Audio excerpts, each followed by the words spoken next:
Sexual intercourse involves a woman eroticizing powerlessness and her own self-annihilation.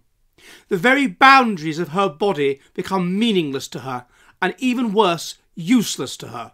The transgression of those boundaries come to signify a sexually charged degradation into which she throws herself, having been told, convinced, that identity for a female is there, somewhere beyond privacy and self-respect.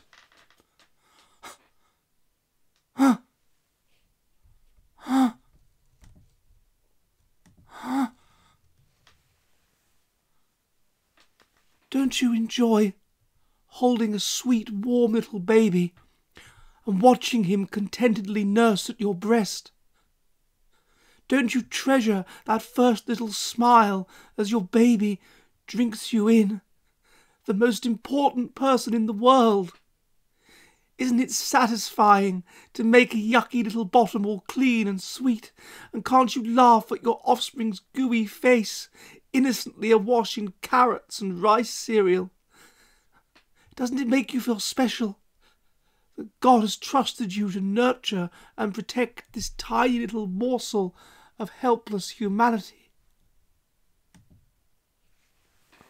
Hello, hello, hello, and welcome to this edition of the Jolly Heretic. Now, today I would like to talk about something potentially extremely important, which is happening in America and to a lesser extent in the rest of the Anglosphere, and that is the Quiverful movement. It is a movement that seeks, quite consciously and deliberately, via wombfare, via having as many children as possible, to simply outbreed non-Christians and thus bring about an entirely Christian world. And this is something that is perfectly possible in so much as it has been found that the heritability of extreme religiosity is about 0.7. So it's very, very substantially heritable, about 0.66 genetic. And so therefore, if you control the environment when people are young and you inculcate them with Christianity, when they already have a strong genetic propensity to be Christian, then you can keep them Christian. The hold-in rate, the rate at which people who are brought up fundamentalist Christians defect is only about 20%. So about 80% of them don't defect. And so if it carries on like that, then a very, very small number of people, of fundamentalist Christians, can outbreed everybody else. And that is the policy of a group known as the Quiverful movement. But it's not really a group, it's more of an ideology, the Quiverful movement. As I say, that we don't know exactly how many people there are that follow this Quiverful idea. It's between the thousands and the 10,000s. And they are based around a passage in the Bible, in the book of Psalms, Psalm 127, where it says, "Children are a heritage from the Lord, offspring a reward from him.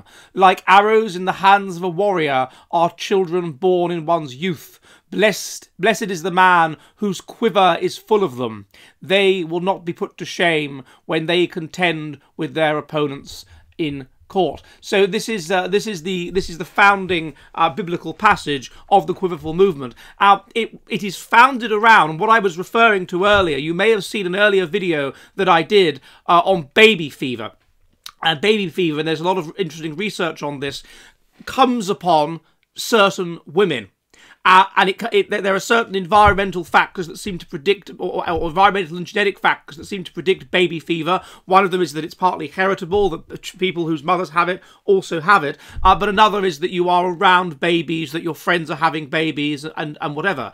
And you can have women that have no real interest in having babies, that will very suddenly, be filled with these hormones or whatever, and they will have a very strong desire to be mothers. They will obsess about being mothers. They will obsess about babies. It will completely dominate their lives. And obviously those women that have that baby fever will have lots of children. Now, there are two dimensions to that, which would be under selection. One would be the personality traits and that would make you want to have children. Now, one of these is the personality trait agreeableness. So if you are high in altruism and empathy, then you want to nurture, and therefore you want to have lots of children. But another would be to a certain degree independent of that, would be simply that you have this sudden desire to have children, this baby fever, and so both of these things we would expect to be under selection, and indeed there is evidence, as I looked at in my other video, that that baby fever is becoming increasingly heritable. Now this would mean, of course, that the people that would have that trait would, in a world in which people that want to have children can have them, and in which people, or unless they are of low IQ, who don't want to have children can avoid having them, that trait of baby fever would take over the world. That trait of wanting to have lots of children could very, very quickly take over the world, and suddenly we would have a population crisis. Now, that is what we are dealing with the Quiverful movement. It was founded really by one woman's baby fever, and it is a woman who has a personality type which you wouldn't actually expect to be associated with wanting to have lots of children. Woman born in the 50s called Mary Pride in America, and in 1985 she wrote the inspirational book of the Quiverful movement, which is called The Way Home: Beyond Feminism, Back to Reality. Now, this woman was obviously extremely intelligent, which is negatively associated of course, with having children and with wanting to have children, especially among women, possibly because people that are more intelligent are lower in instinct, because the more intelligent you are, then the more environmentally plastic you are and the less instinctive you are.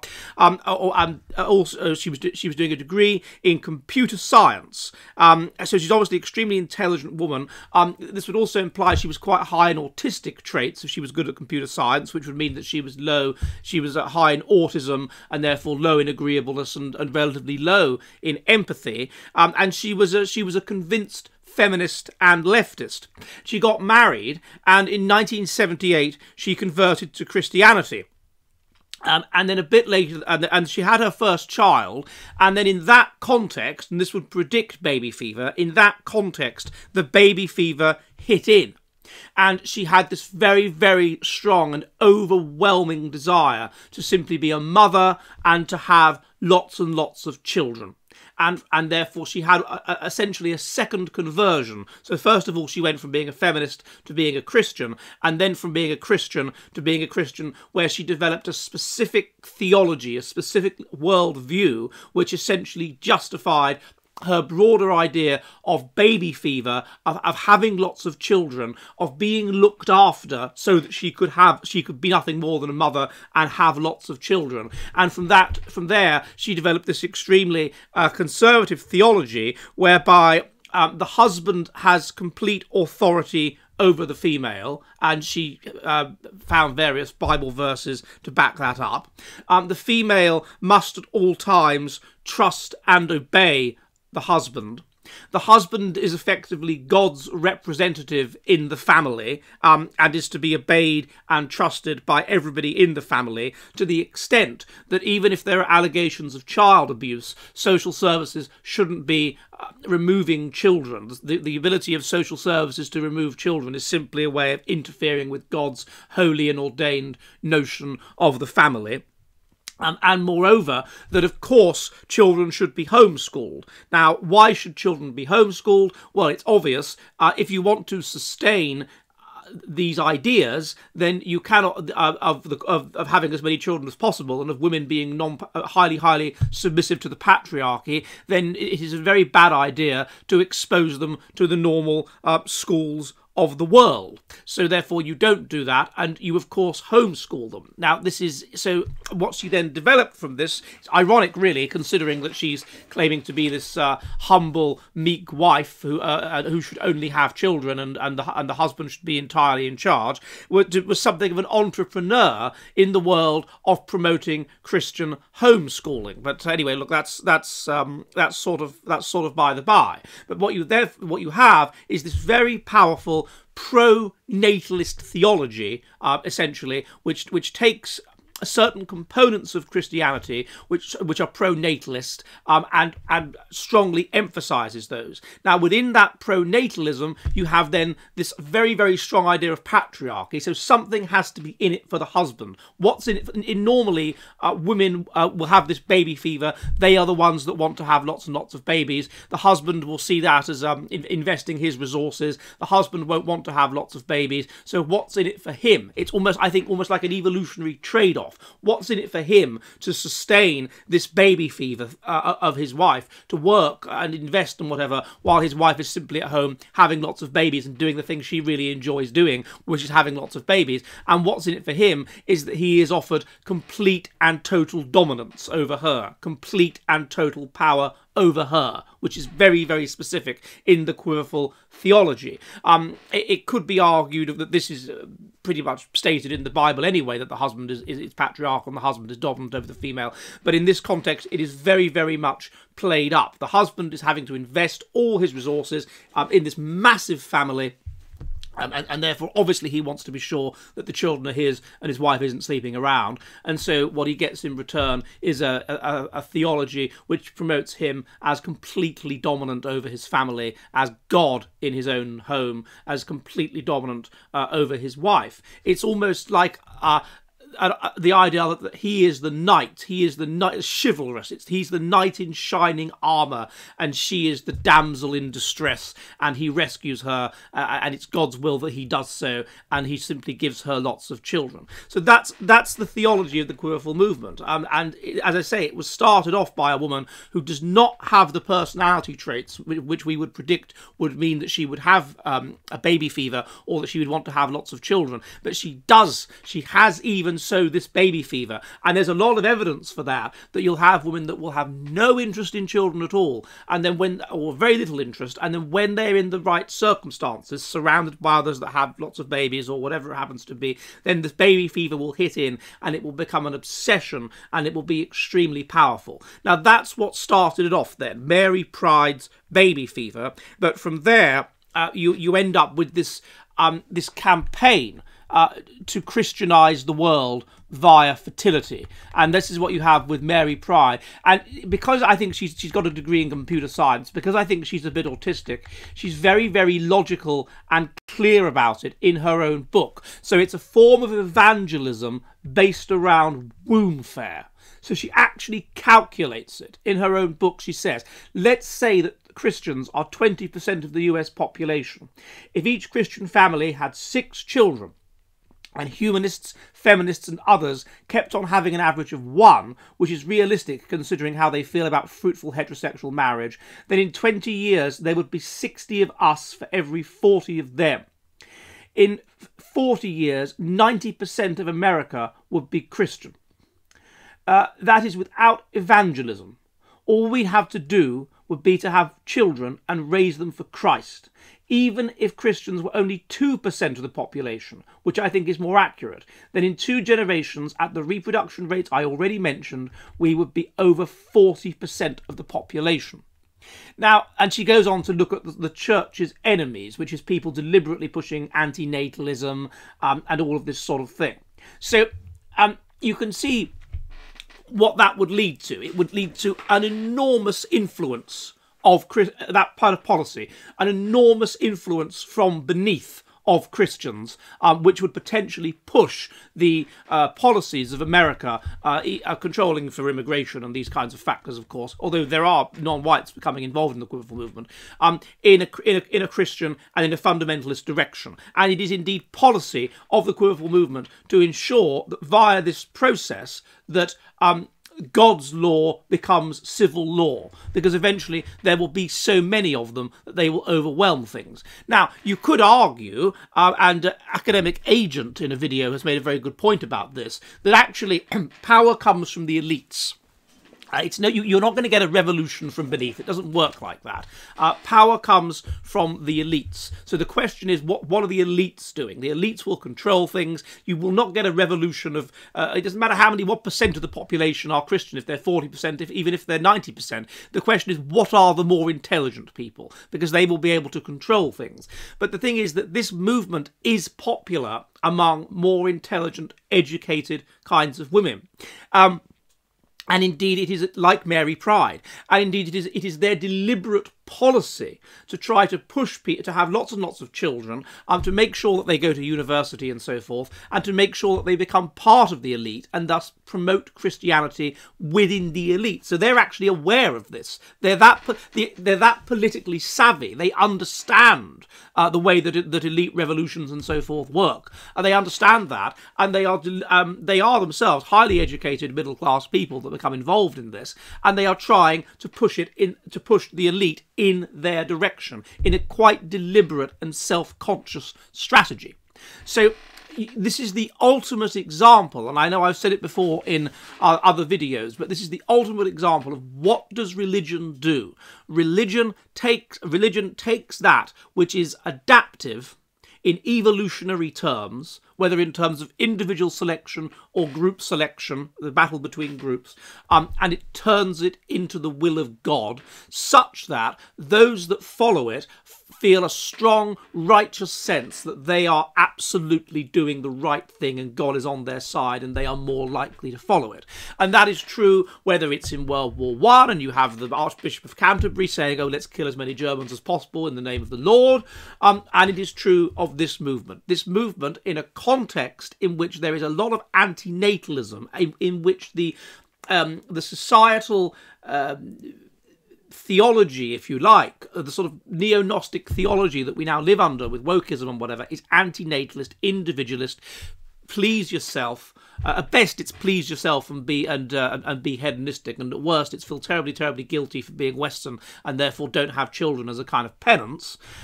In that context, it's saying it is God's will that we have as many children as we possibly can, that we invest enormous intellectual resources in those children, in educating those children, in homeschooling those children, ensuring those children believe in Christianity and whatever, and that we push those children into elite positions. And therefore we quite consciously engage in a kind of womb fair. Now, my own book with our squire, The Past is the Future Country, which is coming out in July, looks at the fact that among the elite portion of the population, so among the high IQ quadrant, it is religiousness that predicts having children. And this is consistent with a change in the nature of the elite, with the current polarization that we see in the elites, whereby you have the left-wing woke elite, but you have a kind of rival right-wing wannabe elite that also has high IQ.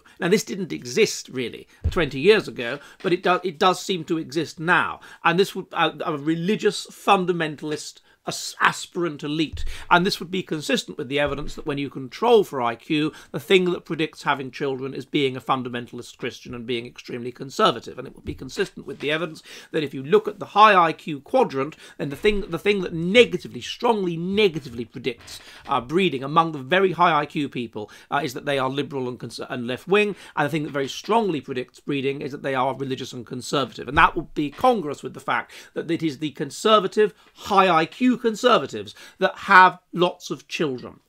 Conservatism and Christianity protect IQ. They are the shell that protects IQ. And there is no more extreme example of this than with the Quiverful movement. And so the Quiverful movement has grown and grown and grown because of the way that they simply have so many children. And what we would expect to happen is that gradually those that follow this theology, because they have so many children, will grow, spread and spread and spread in exactly the same way that the ultra-Orthodox Jews in Israel have gone from being a small percentage of the population to being, albeit not necessarily among the elite, but a very substantial voting bloc of the population in Israel, such that they can push in their own interests. In the same way that here in northern Finland, we have a group called the Laestadians, the conservative Laestadians, they also shun contraception. I should stress that the Quiverful movement completely shuns contraception. Contraception is verboten. The idea is that it's providentialism. God will look after you. Don't worry. Live in a trailer. Just have lots of children and trust that God will provide, and he somehow does provide because you believe that he does. The Laestadians, I live in Oulu in northern Finland. There's a woman in Liminka just down the road who had 23 children. And it's fairly likely that those 23 children will, all of them themselves, go on to have children as long as they continue to believe in Laestadianism, which is this sect within the Lutheran Church where you have certain rules, such as that you can't dye your hair and you don't wear makeup and you don't wear earrings, and you don't use contraception. And if you are a Laestadian and you only have what they would regard as quite a small number of children, let's say you're a Laestadian and you only have 6 children, well, that implies that you're using contraception. What's going on there? And somebody might come up to you and say, hey, Uncle Kaikki Huvin, is everything okay? Is everything okay? Because they might be concerned about the genuineness of your faith, that you only have 6 children. And so, of course, they are about a third of the population of this area of northern Finland where I'm from. And you can notice them in the street, these women, they're very, very pretty and so forth. And they have their hair very well coiffed and curled and so forth, because they're allowed to do that. But they don't wear makeup. But you'd think they were wearing makeup because their skin is so sort of pure and sort of glowing. But so these people will be the future, potentially. So I think this is a fascinating idea, the Quiverful movement, and I just thought I would tell you a bit about it. Okay, well, I hope this is a bit of interest, and if it has, then please subscribe. It helps me violently if you do that. Remember, you can, if you want to help the channel, you can see where to do so below. You can donate through Odyssey and through Subscribestar. I remember I live stream Mondays and Thursdays at 7 p.m. UK time, 2 p.m. New York, and I will see you soon, and goodbye!